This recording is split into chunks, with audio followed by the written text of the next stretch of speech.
रामपुर नाम का एक छोटा सा गांव था। गांव के लोग काफी मेहनती थे, पर उस गांव की स्थिति बहुत ही खराब थी। गांव एक गंभीर संकट से जूझ रहा था। न वहां पानी था, न बिजली।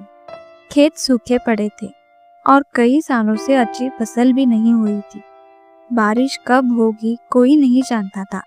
किसान निराश होकर खेती छोड़ चुके थे। लोग संघर्ष कर रहे थे और हर घर में चिंता और थकान का माहौल था। वीरू नाम का एक युवक वहां रहता था। वीरू सीधा साधा, हंसमुख और गांव के सभी लोगों का प्रिय था। वीरू कई सालों बाद इस गांव में आया था क्योंकि उसकी माँ ने उसे अपनी पढ़ाई और जिंदगी सुधारने के लिए शहर भेजा था, ताकि वह पढ़ लिख कर शहर में आराम से अपनी जिंदगी जी सके। लेकिन माँ के देहांत के कई सालों बाद वह गांव की हालत देखकर लौट आया। हर दिन की तरह एक दिन वह सूरज उगते ही उठकर टहलने निकला, लेकिन आज कुछ अजीब था। जैसे ही वह गांव की गलियों में निकला, लोग उसे देखकर चीखने लगे और सभी उसके रास्ते से भागने लगे।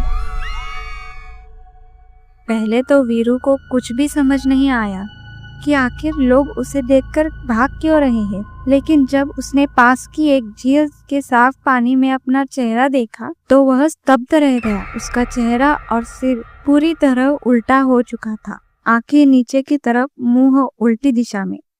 डर और हैरानी के बीच वह जल्दी से घर की ओर भागा। घर पहुंचकर उसने खुद को आईने में ध्यान से देखा और उसे सच में यकीन नहीं हो रहा था। उसका चेहरा उल्टा हो चुका था।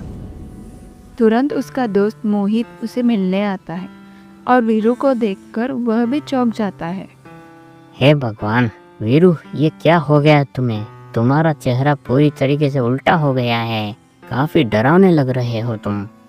हाँ पता है मोहित, पता है। पर वीरू, कल तक तो तुम बिल्कुल ठीक थे। आज अचानक ये सब कैसे हो गया? हाँ मोहित, मैं भी पिछले 1 घंटे से यही सोच कर पागल हो गया हूँ कि ऐसा अचानक कैसे हो सकता है मेरे साथ। कल ही तो मेरा जन्मदिन था। याद करो, मेरे जन्मदिन मनाने के बाद तुमने क्या क्या किया? अचानक वीरू को याद आया कि कल वह पास के जंगल से लौटते वक्त पुरानी हवेली के पास थकान की वजह से एक विशाल पेड़ के नीचे सो गया था। वही उसे एक अजीब सा फल दिखा जो अपने आप नीचे गिरा था, चमकदार नीले और बैंगनी रंग में झिलमिलाता हुआ। वीरू ने उसे बिना सोचे समझे खा लिया था। अब सब कुछ समझ आ रहा था। वीरू उसी पेड़ की ओर दौड़ा। वहां पहुंचकर उसने पेड़ से गुस्से में कहा, क्या तुमने मेरा सिर उल्टा कर दिया है? जवाब दो, मुझे जवाब दो। अचानक पेड़ की आंखें खुल गई। तभी एक गहरी धीमी आवाज आई, क्या तुमने मेरा फल खाया था? हाँ मैंने खा लिया है। मैं माफी चाहता हूँ। मैं एक श्रापित वृक्ष हूँ। हे भगवान, अब क्या करूँ? मेरा चेहरा पूरी तरीके से उल्टा हो गया है। फिक्र मत करो, इसे ठीक करने का एक ही रास्ता है। जल्दी बताओ, मैं क्या करूँ? इसका जवाब तुम्हें पुरानी हवेली में मिलेगा। पर वो हवेली तो बहुत पुरानी है, उसका दरवाजा तो कई सालों से बंद है। पेड़ अपनी टहनियों से एक पत्ता गिराता है और कहता है, ये पत्ता उस दरवाजे का प्रवेश द्वार का काम करेगा, इसे ले जाओ। वीरू वह पत्ता लेकर उस दिशा में चल पड़ता है। घने जंगलों के बीच एक टूटी फूटी पर रहस्यमय हवेली खड़ी थी। वीरू के हाथ में पत्ता होता है, इसलिए उसका दरवाजा अपने आप खुल जाता है। वीरू अंदर प्रवेश करता है। अंदर जाते ही एक जादुई पहरेदार प्रकट होता है। आओ वीरू, आओ। हवेली में तुम्हारा स्वागत है। क्या आप मुझे जानते हैं? क्या आप मेरी मदद कर सकते हैं? तभी वीरू की नजर एक अजीब सी हिलती हुई जड़ों पर पड़ती है जो जमीन से बाहर आई हुई थी। ये अजीब सी चीज क्या है? यही जड़ें तुम्हारी मदद करने वाली है वीरू। तो बताइए, मुझे पहले जैसा होने के लिए क्या करना होगा? तभी वो जड़ें हिलने लगती है और कुछ अजीब सी आवाजें निकलती है, मानो कुछ कह रही हो।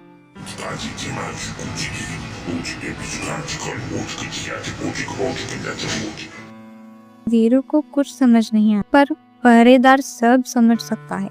ये जड़ें कह रही है कि ये तुम्हारी मदद करेगी, लेकिन ये तुमसे भी कुछ मदद चाहती है। मेरा तो सिर उल्टा हो गया है। अगर इस अवस्था में मैं आपके कुछ काम आ सकता हूँ तो बताइए, मैं क्या कर सकता हूँ? वो जड़ें फिर से गुनगुनाती है और कहती है कि सिर्फ वीरू ही उनकी मदद कर सकता है। अब तुम्हें एक दूसरी दुनिया में जाना होगा। वो दुनिया इस दुनिया से काफी अलग है। क्या मुझे वहाँ जाना ही पड़ेगा? क्या कोई दूसरा रास्ता नहीं है इस समस्या से निकलने का? नहीं वीरू, क्योंकि वहां से तुम्हें एक चमत्कारी तिलस्मी पत्थर लाना है। यही पत्थर इस दुविधा से निकलने का एकमात्र रास्ता है। मुझे पूरा विश्वास है कि तुम इस कार्य में सफल होंगे, क्योंकि तुम इस काम के लिए चुने गए हो। तो वीरू, क्या तुम जाने के लिए तैयार हो? ठीक है, मैं तैयार हूँ। और इस तरह वीरू मान जाता है। पहरेदार उसे एक जादुई पंख देता है उसकी सहायता के लिए और कहता है, यह जादुई पंख है। उस दुनिया में रास्ता ढूंढने के लिए ये तुम्हारी मदद करेगी। वहाँ हर चीज अच्छाई बुराई जैसे दिखेगी, बुराई अच्छाई जैसे दिखेगी। वहाँ रास्ते नहीं दिखते, खुद बनते हैं। जो दिखे उस पर विश्वास मत करना। जो छुपा है वही असली रास्ता है। और याद रखना, वहाँ कोई नहीं मिलेगा तुम्हारी मदद को, केवल तुम और तुम्हारी हिम्मत। अगर उल्टा दिखे तो रुक मत जाना, वही तुम्हारे लिए सीधा रास्ता हो सकता है। तुरंत एक काला धुआं उठता है और वीरू वहां से गायब हो जाता है।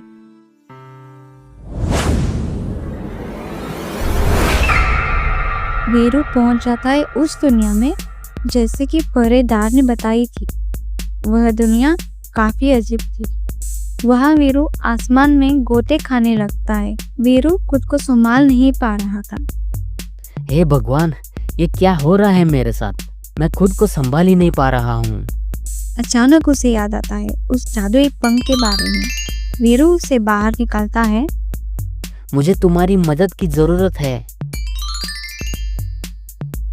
अचानक वीरू संभल जाता है और देखता है कि वह आसमान में उड़ रहा है। वह देखता है कि यह दुनिया पूरी उल्टी है। आसमान नीचे और पेड़ ऊपर, नदियाँ उल्टी दिशा में बह रही थी। बस जहाँ देखो वहाँ हर चीज उल्टी। वीरू को बताया गया था कि उसे एक जादुई पत्थर ढूंढना है, पर वह किसी दिशा में जाए, यहाँ सब कुछ उल्टा था। जिस रास्ते पर जाता वह उसे वापस वहीं ले आता। उसे समझ में आया कि इस दुनिया में सोच भी उल्टी है। अगर मैं दाएं जाऊं तो शायद बाएं जाना सही होगा। अगर कुछ चमक रहा है तो शायद असली चीज अंधेरे में छिपी है। हे जादुई पंख, मुझे इस दुनिया की सबसे अंधेरी जगह ले चलो। वह पंख वीरू को काफी दूर ले जाता है, एक गुफा में। वीरू को गुफा देखकर काफी विचलित हो जाता है। काफी सोच विचार के बाद वह निर्णय लेता है। मुझे अंदर प्रवेश करना चाहिए। वीरू अंदर चला जाता है, पर जादुई पंख प्रवेश नहीं कर पा रहा था। कुछ जादुई ताकत उसे रोक रही थी। तुम मेरा यहीं पे इंतजार करो। यहाँ से आगे का रास्ता मुझे अकेले ही तय करना पड़ेगा। वीरू अकेले ही अंदर चला जाता है। अंदर काफी अंधेरा था। वीरू बहादुरी से अंदर बढ़ता जाता है। उसे एक आवाज आती है। रुको रुको, अंदर मत जाओ, रुको। पहले तो वीरू को समझ नहीं आता है कि यह आवाज कहाँ से आ रही है, क्योंकि यह आवाज उसी की तरह थी। अचानक सामने से उसका ही मन प्रतिबिंब के रूप में आ जाता है। आगे मत जाओ, तुम्हारी जान के लिए खतरा है। वीरू सोच में पड़ जाता है। मुझे आगे जाना है। तुमसे ये नहीं होगा वीरू। तुम इस पत्थर को नहीं पा सकते। इसे पाना इतना आसान नहीं है। मेरी बात मानो, यहाँ से चले जाओ। अब मैं क्या करूं?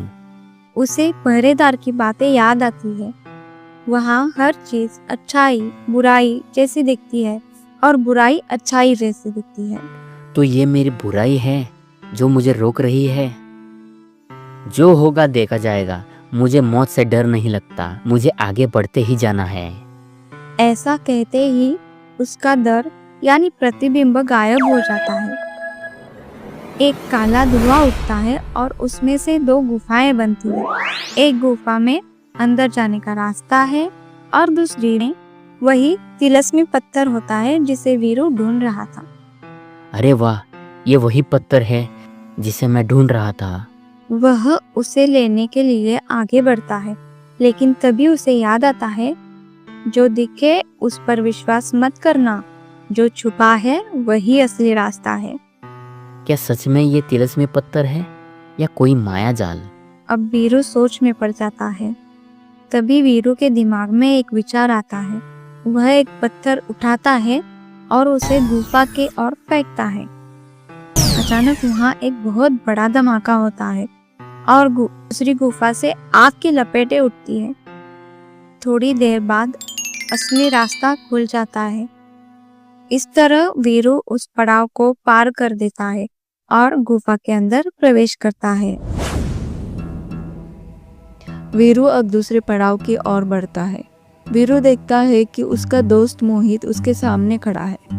वीरू देखकर चौंक जाता है। आखिरकार मोहित यहाँ पर कैसे आ गया? वीरू उसे देखकर काफी खुश हो जाता है। मोहित, तुम यहाँ पर कैसे आ गए? तुम्हें कैसे पता चला कि मैं यहाँ पे हूँ? जैसे ही मुझे पता चला कि तुम इस दुनिया में आ गए हो, जो कि काफ़ी खतरनाक है, मैं तुम्हारी मदद करने के लिए तुरंत यहाँ पहुँच गया। अब मैं तुम्हारी मदद करना चाहता हूँ उस तिलस्मी पत्थर को ढूंढने में। चलो वीरू, उसे ढूंढते हैं। नहीं मोहित, मैं इस पत्थर को अकेले ही ढूंढ लूँगा। तुम यहाँ से चले जाओ, मेरी फिक्र मत करो। नहीं वीरू नहीं, मैं तुम्हारे साथ चलूँगा। मुझे तुम्हारी मदद करनी है। अच्छा, पर पहले ये बताओ, जन्मदिन पर मैंने जो तोहफा दिया वो तुम्हें कैसा लगा? मुझे तुम्हारा तोहफा बहुत अच्छा लगा। उस तोहफे के लिए तुम्हारा धन्यवाद। तो बताओ, मैंने तुम्हें क्या दिया था? क्या वीरू, तुम ही भूल गए कि तुमने क्या तोहफा दिया था? तुमने मुझे एक घड़ी दी थी। चलो, अच्छा है कि तुम्हें मेरी दी हुई घड़ी अच्छी लगी। वीरू के मन में कुछ और ही चल रहा था। वे दोनों आगे बढ़ते हैं। आगे जाते ही वे देखते हैं कि वहाँ 2 गुफाएं हैं। एक गुफा में अंधेरा और दूसरी गुफा में उजाला था। चलो वीरू, मुझे लगता है उस अंधेरी गुफा में जाना चाहिए। वहीं पर हमें वो तिलस्मी पत्थर मिलेगा। रुको मोहित, मुझे सोचने दो। मुझे लग रहा है कि हमें दूसरी वाली गुफा में जाना चाहिए। शायद वह पत्थर बहुत चमकीली होगी, इसलिए उसका उजाला हमें इस गुफा से दिख रहा है। नहीं वीरू, मुझे लग रहा है कि वह बाहर जाने का रास्ता है, इसलिए उजाला है। हमें पहली वाली गुफा में जाना चाहिए। वहीं हमें और अंदर तक ले जाएगा। मोहित, मुझे बहुत डर लग रहा है। घबराओ मत, मैं तुम्हारे साथ हूँ। चलो इस पहली वाली गुफा में चलते हैं। मोहित, अच्छा हो कि तुम मेरे साथ हो, वरना मैं यहाँ अकेले नहीं कर पाता। वीरू अचानक ऐसा बर्ताव करता है जैसे वह बहुत ही डरा हुआ था। मोहित, चलो आगे बढ़ते हैं। तुम आगे रहना, मैं तुम्हारे पीछे रहूँगा, क्योंकि मुझे बहुत डर लग रहा है। मैंने कहा ना, मैं तुम्हारे साथ हूँ। मैं आगे बढ़ता हूँ, तुम मेरा पीछा करो। हम दोनों इस पड़ाव को पार कर लेंगे। और धीरे धीरे मोहित आगे बढ़ता है। उस गुफा में प्रवेश करता है। अचानक वो गुफा मोहित को जकड़ लेती है। मोहित चिल्लाने लगता है। वीरू, बचाओ, मुझे बचाओ। मैं अंदर फंस गया हूँ। मेरा हाथ पकड़ो वीरू, मेरा हाथ पकड़ो वीरू, मेरा हाथ पकड़ो। वीरू उस स्थिति को बस देखता रहता है, पर मोहित की मदद नहीं करता। वीरू, मेरा हाथ पकड़ो वीरू, मेरा हाथ पकड़ो। नहीं मोहित नहीं, मैं तुम्हें बाहर नहीं निकाल सकता क्योंकि तुम मेरे दोस्त हो ही नहीं। तुम एक बहरूपीय हो। वीरू, देखो क्या हो रहा है। मेरा हाथ पकड़ो और मुझे बाहर निकालो। ताकि तुम मुझे अंदर खींच सको, है ना मोहित? मैं सोच ही रहा था, तभी मुझे पहरेदार की बात याद आई। यहाँ कोई नहीं मिलेगा मेरी मदद करने, केवल मैं और मेरी हिम्मत। तो तुम अचानक से मेरी कहाँ से मदद करने आ गए? मुझे तभी तुम पर शक आ गया था, इसलिए मैंने तुम्हें एक सवाल पूछा। जन्मदिन पर मैंने तुम्हें क्या तोहफा दिया था? और तुमने कहा घड़ी, पर असल में मैंने तुम्हें एक किताब तोहफे में दी थी। मैंने तभी पहचान लिया था कि तुम एक मायावी बहरूपीय हो। नहीं वीरू, मेरा यकीन करो, मैं तुम्हारा ही दोस्त हूँ। मैं तुम्हारी मदद करने के लिए आया हूँ। अब बस भी करो, मेरा हाथ पकड़ो।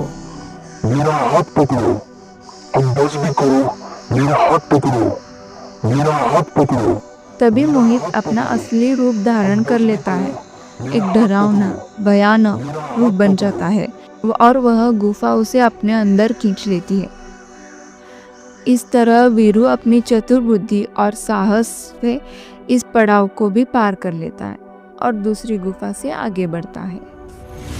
वीरू एक संकरे रास्ते से गुजरता है और एक पत्थर की दीवारों वाले बड़े हॉल में पहुंचता है। वहां चारों ओर चुप्पी थी। दीवारें बहुत ऊंची थी और उनके ऊपर कुछ अजीब उल्टे अक्षरों में चमकते संकेत लिखे थे जो आम नजरों से समझ नहीं आते थे। वह दीवार की ओर धीरे धीरे बढ़ता है। तभी एक हल्की हवा चलती है और सामने दीवार पर एक वाक्य जगमगाने लगता है, लेकिन वह वाक्य उल्टा था, जैसे किसी ने उसे सिर के बल खड़े होकर लिखा था। क्योंकि वीरू का चेहरा अभी भी उल्टा था, तो जब वो उसे देखता है तो वो सीधा और स्पष्ट दिखाई देता है। जिसने उल्टा देखा वही सच्चा रास्ता पाएगा, जो सीधा होगा वो भटकेगा।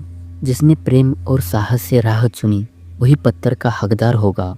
इसे छूते ही अपनों से संवाद करने का अवसर मिलेगा। अगर आत्मा अनुमति दे तो ही इसे अपना सकेगा, वरना सब कुछ खो जाएगा। वीरू मंत्र पढ़ते ही हैरान हो जाता है और तभी उस दीवार में एक गोल आकृति चमकने लगती है, जैसे कोई गुप्त दरवाजा। जैसे ही वह उस आकृति के पास हाथ लगाता है, पूरी दीवार 2 भागों में खुल जाती है। एक रास्ता सामने आता है। तो यह है मेरी इस उल्टी शक्ल का असली कारण। वीरू धीरे धीरे उस दरवाजे के अंदर प्रवेश करता है। अंदर जाते ही आखिरकार उसे वह खूबसूरत तिलस्मी पत्थर मिल ही जाता है। वीरू उसे देखकर बहुत खुश होता है। हिचकिचाते हुए वह पत्थर की ओर बढ़ता है। वह उसे छूता है और अपने हाथों में लेता है। तभी उसमें से एक चमकता प्रकाश निकलता है और एक रहस्यमय आवाज आती है। अगर तुम मुझे पाना चाहते हो तो तुम्हारे प्रियजनों की पवित्र आत्मा से इसकी अनुमति लेनी होगी। अगर उन्होंने अनुमति दी तभी तुम मुझे ले जा सकोगे, वरना नहीं। और तभी वीरू की माँ की पवित्र आत्मा सामने प्रकट होती है। उसका शांत चेहरा स्नेहिल, जैसे वर्षों के बाद माँ की गोद फिर से मिल गई हो। वीरू जैसे ठहर ही जाता है। माँ, क्या ये सच है? क्या मैं सच में तुमसे बात कर रहा हूँ? मुझे तो यकीन ही नहीं हो रहा है। हाँ बेटा, मैं तुम्हारी माँ ही हूँ, अब स्वर्ग लोक में हूँ। पर बेटा, तुम ये किस दुविधा में फंस गए हो और तुम्हारे चेहरे को क्या हो गया है? मैंने तो तुम्हें गांव से बाहर शहर भेजा था पढ़ लिख कर आगे बढ़ने के लिए, फिर तुम वापस क्यों लौटे? अब देखो बेटा, तुम ये कहाँ फंस गए हो? माँ, मुझे माफ़ कर दो। शहर में मेरी ज़िंदगी बहुत अच्छी थी, सब कुछ आराम से चल रहा था। पर जब तुम्हारा देहांत हुआ उसके बाद मैं गांव लौटा तो उसकी हालत देखकर मेरा दिल टूट गया। गांव में ना पानी थी, ना बिजली, ना स्कूल, ना लोगों में कोई उम्मीद थी। और मुझे लगा अगर मैं कुछ कर सकूं तो मुझे करना चाहिए। इसलिए मैं वापस लौट आया। बहुत अच्छा किया बेटा। गांव के प्रति तुम्हारा प्यार देखकर मुझे बहुत अच्छा लगा। पर बेटा, तुम अकेले क्या कर लोगे? गांव की समस्याएं तो बहुत सारी है। पता है माँ, पर किसी को तो शुरुआत करनी होगी। मुझे अभी पता नहीं मैं क्या कर पाऊंगा, पर एक बात का भरोसा है, कुछ ना कुछ जरूर कर पाऊंगा। जरूर बेटा, मुझे पूरा विश्वास है। मेरा आशीर्वाद हमेशा तुम्हारे साथ है। धन्यवाद माँ। बस अब मुझे इस तिलिस्मी पत्थर को ले जाने की अनुमति दे दो। फिलहाल मैं जिस दुविधा में फंसा हूँ वहाँ से निकलने के लिए मुझे इसकी ज़रूरत है। देखो बेटा, यह पत्थर जितनी सुंदर है उतनी ही भयंकर है। मैं नहीं चाहती कि तुम फिर से किसी दुविधा में फंस जाओ, पर मुझे तुम्हारी नीयत पर भरोसा है। इसलिए मैं तुम्हें इस पत्थर को ले जाने की अनुमति देती हूँ। पर ध्यान रखना, इसका गलत इस्तेमाल मत करना और न ही किसी को करने देना। इतना कहकर वीरू की माँ की आत्मा धीरे धीरे स्वर्ण ज्योति बनकर आकाश में विलीन हो जाती है और उस तिलस्म पत्थर को अपने पास रख लेता है। बाहर गुफा के द्वार पर वही जादुई पंख उसका इंतजार कर रहा होता है। ए जादुई पंख, अब मुझे हमारी दुनिया में ले चल। पंख कुछ देर हिलता है, एक तेज प्रकाश उठता है और वीरू उस दुनिया से गायब हो जाता है। वीरू लौटकर अपनी दुनिया में आता है और पुरानी हवेली के उस पहरेदार से आमना सामना करता है। आखिरकार तुम उस पत्थर को ले ही आए। लाओ, अब इसे मुझे दे दो। रुको, पहले मेरा चेहरा ठीक करो। मैंने तुम्हारी मदद की, अब तुम्हारी बारी है। जरूर तुम्हारा चेहरा बिल्कुल ठीक हो जाएगा। इसके लिए तुम्हें पहले इस तिलिस्मी पत्थर को इन जड़ों को सौंपना होगा, तभी यह संभव है। क्या तुम इसका गलत इस्तेमाल तो नहीं करोगे? बिल्कुल नहीं वीरू, मेरा विश्वास करो, अब सब कुछ ठीक हो जाएगा। वीरू हिचकिचाते हुए उस पत्थर को जड़ों को सौंप देता है और उसी पल एक काला धुआं निकलता है। काले धुएं के साथ पहरेदार और पेड़ की जड़ें दोनों गायब हो जाती है। अरे, ये क्या हुआ? ये दोनों कहाँ गायब हो गए? कोई है यहाँ? पहरेदार, तुमने मुझे धोखा तो नहीं दिया? कहाँ हो तुम? वीरू काफी देर तक आवाज लगाता है पर कोई उत्तर नहीं आता। वो परेशान हो जाता है। फिर अचानक उसे याद आता है वो पेड़ जिसने उसे पहली बार हवेली भेजा था। वीरू तुरंत उसी जगह की ओर दौड़ता है। वहां पर कोई पेड़ नहीं था, बस कुछ पत्थर थे और उन पत्थरों के बीच तांत्रिक बाबा तपस्या में बैठे थे। ये पेड़ कहाँ गया और ये बाबा कौन है? बाबा, क्या आपने यहाँ पर एक बहुत बड़ा पेड़ देखा है, यहीं पर जहाँ आप बैठे हैं? हाँ वीरू, वो पेड़ कहीं नहीं गया, वो पेड़ मैं ही हूँ। क्या क्या आप सच कह रहे हैं? हाँ वीरू, मैं ही वो पेड़ था जिसने तुम्हें हवेली भेजा था। हाँ, तुमने मुझे हवेली भेजा और वहाँ पर एक पहरेदार और ज़मीन से निकली हुई कुछ अजीब सी जड़ें थी। उन्होंने मुझसे कहा कि अगर तुम्हें तुम्हारा चेहरा सीधा करना है तो तुम्हें दूसरी दुनिया में जाकर एक जादुई पत्थर लाना होगा। और मैंने अपनी ज़िंदगी जोखिम में डालकर वहाँ से वो पत्थर ले आया और आने के बाद अचानक वो दोनों गायब हो गए। अब बताओ, मैं उन्हें कहाँ पर ढूंढूं? और मेरा चेहरा, इसे कौन ठीक करेगा? असल में वह अजीब सी जड़ें मेरी ही थी जब मैं पेड़ था।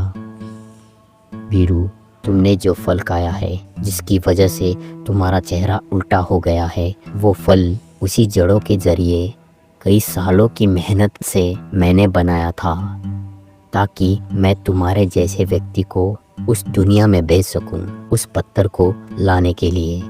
अब मैं वीरू यह बात तुम्हें पूरी विस्तार से समझाता हूँ कि मैंने ऐसा क्यों किया।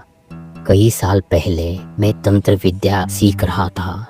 मैं काफ़ी होशियार था, इसलिए मैंने वह विद्या बहुत जल्दी सीख ली। इससे मुझे खुद पर बहुत घमंड होने लगा, क्योंकि मैं हर चीज़ हासिल कर रहा था, हर विद्या सीख रहा था और मैं अधिक शक्तिशाली होना चाहता था। फिर मुझे पता चला एक तिलस्मी पत्थर के बारे में। मैं उसे हासिल करने के लिए किसी भी हद तक जाने को तैयार था और किसी तरह मैंने उसका पता खोज लिया, उस उल्टी दुनिया के बारे में जहाँ से तुम अभी होकर आए हो। मैं उस दुनिया में चला गया, पर मैंने उस पड़ाव को मेरी तंत्र विद्या से जबरदस्ती गलत तरीके से पार कर दिया। किसी तरह मैं उस तिलस्मी पत्थर तक पहुंच गया और मैंने जब उस पत्थर को छुआ, मेरे पिताजी का आत्मा प्रकट हुआ। जब मैंने उनसे आग्रह किया कि मुझे इस पत्थर को ले जाने की अनुमति दीजिए, तो उन्होंने मेरा चरित्र और मेरा उद्देश्य देखकर मुझे इनकार कर दिया, क्योंकि मैंने इसे गलत तरीके से हासिल किया था। पर मुझे उसे पाने का इतना भूत सवार था कि मैंने उसे ज़बरदस्ती इस दुनिया में ले आया। और जैसे ही मैं आया, मैं पूरी तरीके से जल के राख हो गया। लेकिन मैं पूरी तरीके से मरा नहीं था। मैं उस राख के अंदर अभी भी जीवित था। ज़मीन के अंदर घुलकर मैंने एक पेड़ का रूप ले लिया। धीरे धीरे मैं बड़ा होने लगा। मेरी टहनियाँ और जड़ें मजबूत होने लगी। जड़ों की मदद से मैं उस पुरानी हवेली के अंदर पहुंच गया। मेरे लिए वो वातावरण अनुकूल था और मैंने अपनी बची खुची विद्या फिर से शुरू की। उस पहरेदार के माध्यम से, जो मेरा पुराना शिष्य था, मैंने वो जादुई फल बनाया जिसे तुमने खा लिया। उससे तुम उस दुनिया के अनुकूल हो गए, यानी तुम्हारा चेहरा उल्टा हो गया और तुमने बड़े बहादुरी से और सच्ची निष्ठा से उस पत्थर को हासिल किया। और वीरू, इसलिए मैं तुम्हारा दिल से बहुत बहुत धन्यवाद करना चाहता हूँ। वीरू को पूरी बात समझ आ जाती है, पर वह अभी भी घबराया हुआ था, क्योंकि माँ की पवित्र आत्मा ने कहा था इस पत्थर का इस्तेमाल कभी भी गलत तरीके से नहीं होना चाहिए। चलो ठीक है, तुमने मेरा इस्तेमाल किया इस पत्थर को हासिल करने के लिए, पर अब मैं तुम्हें इस पत्थर का गलत इस्तेमाल करने नहीं दूंगा। वीरू, मैंने आज तुम्हारे द्वारा सच्चाई, साहस और प्रेम देखा है। मुझे समझ आ गया कि शक्ति का असली अर्थ सेवा है, घमंड नहीं। मैं अब इस पत्थर को अपने स्वार्थ के लिए नहीं, गांव के उद्धार के लिए उपयोग में लाऊंगा। अब मैं भी लोगों की सेवा करूंगा और गांव को हर समस्या से दूर करूंगा। बाबा उस पत्थर को बाहर निकालते हैं, मंत्र पढ़ते हैं। पत्थर से एक उजाला फैलता है और वीरू का चेहरा सीधा हो जाता है। धीरे धीरे आकाश में बादल गिरने लगते हैं। सूखी धरती पर बूंदें गिरती है और अचानक बारिश होती है। गांव में लहरों में पानी भरने लगता है।